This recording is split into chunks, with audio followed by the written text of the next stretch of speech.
देव के देव महादेव का निवास स्थान है कैलाश पर्वत।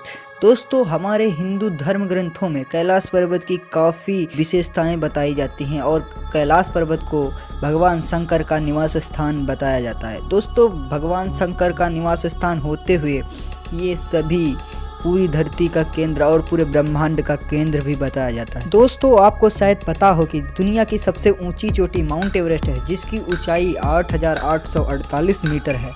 और दोस्तों, कैलाश पर्वत की ऊंचाई के बारे में बात करें तो इसकी ऊंचाई 6,638 मीटर है। दोस्तों, आप लोगों को शायद पता हो कि माउंट एवरेस्ट पर कई सारे पर्वतारोही चढ़कर उस पर फतेह हासिल की है, लेकिन कैलाश पर्वत एक ऐसा पर्वत है जिस पर आज तक इंसान नहीं चढ़ पाया है। दोस्तों, आज तक कोई भी इंसान नहीं हुआ जो कैलाश पर्वत पर फतेह हासिल की हो। दोस्तों, क्या है ऐसा कैलाश पर्वत पर कि आज तक कोई इंसान उस पर्वत पर नहीं चढ़ पाया है? क्या वहाँ पर स्वयं भगवान शंकर विराजमान है या भगवान शंकर की दिव्य शक्ति वहाँ पर विराजमान है जो किन्हीं मनुष्यों को चढ़ने नहीं देती हैं? दोस्तों, आज की वीडियो में इसी के बारे में बात करने वाले हैं, तो बने रहिए हमारे वीडियो में अंत तक। दोस्तों, कैलाश पर्वत एक भारत का ही क्षेत्र था। दोस्तों, जब 1962 में भारत और चीन का युद्ध हुआ, उस समय प्रधानमंत्री पंडित जवाहरलाल नेहरू थे। दोस्तों, उसी युद्ध में भारत से ये हिस्सा छिन गया था और ये चीन के हिस्से में आने लगा है। दोस्तों, अब इस समय कैलाश पर्वत चीन के हिस्से में पड़ता है और चीन में ही स्थित है। चीन के वैज्ञानिकों ने काफ़ी सारी रिसर्च करने की कोशिश की, लेकिन वहाँ पे कुछ नहीं, उसके बारे में कोई जानकारी नहीं प्राप्त कर सके। इसके बाद चाइना ने पर्वत पर चढ़ने के लिए बैन लगा दिया। अब कोई इंसान उस पर्वत पर नहीं चढ़ सकता है। दोस्तों, इससे पहले 4 धुरंधर पर्वतारोहियों ने कैलाश पर्वत पर चढ़ने की कोशिश की, लेकिन उस कोशिश में वो असफल रहे।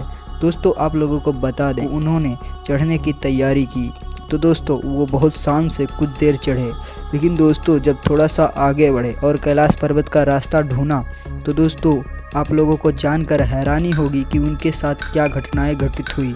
दोस्तों, आप लोगों को बता दें कि जब वो चढ़ने लगे तो उनके मन में अजीब सी घबराहट होने लगी और उनको लग रहा था कि कोई शक्ति कह रही है, कोई दिव्य शक्ति कह रही है उनसे कि यहाँ मत, और उनकी धड़कनें 2 गुना हो गई थी।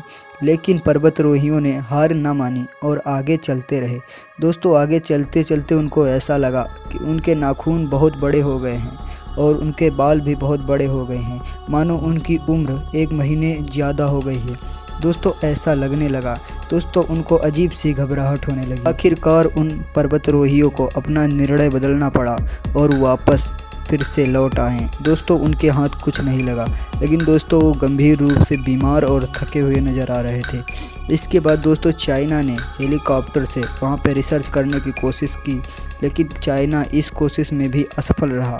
दोस्तों, हेलीकॉप्टर जब उसके ऊपर जाने लगा तो दोस्तों तेज़ हवाएं और बर्फ़बारी होने लगी और हेलीकॉप्टर का रडार सिस्टम भी फेल होने लगा, मानो हेलीकॉप्टर क्रैश हो जाएगा। दोस्तों, हेलीकॉप्टर का रडार सिस्टम भी फेल हो गया और दिशाओं का अध्ययन होना भी बंद हो गया। दोस्तों, इससे घबराकर चाइना के वैज्ञानिकों ने हेलीकॉप्टर को वापस ले लिया और वापस लौट आए। अब भी उनके हाथ कोई भी जानकारी नहीं लगी। इसके बाद चाइना ने वहाँ पे बैन लगा दिया और दोस्तों 2001 में चाइना ने पूरी तरह से कैलाश पर्वत पर चढ़ने पर बैन लगा दिया। लेकिन दोस्तों, कहा जाता है कि कैलाश पर्वत पर भगवान शिव शंकर का वास होता है। देव के देव महादेव भगवान शिव शंकर का वास है। हमारी पौराणिक कथाओं में बताया जाता है कि कैलाश पर्वत कितना पवित्र है। दोस्तों, हो सकता है भगवान शंकर वहाँ पे विराजमान हो। दोस्तों, हम मनुष्य भगवान शंकर से कहाँ मिल सकते हैं? खैर, आज के वीडियो में बस इतना है। मिलते हैं किसी नए दिन किसी नई वीडियो के साथ। तब तक के लिए बाय।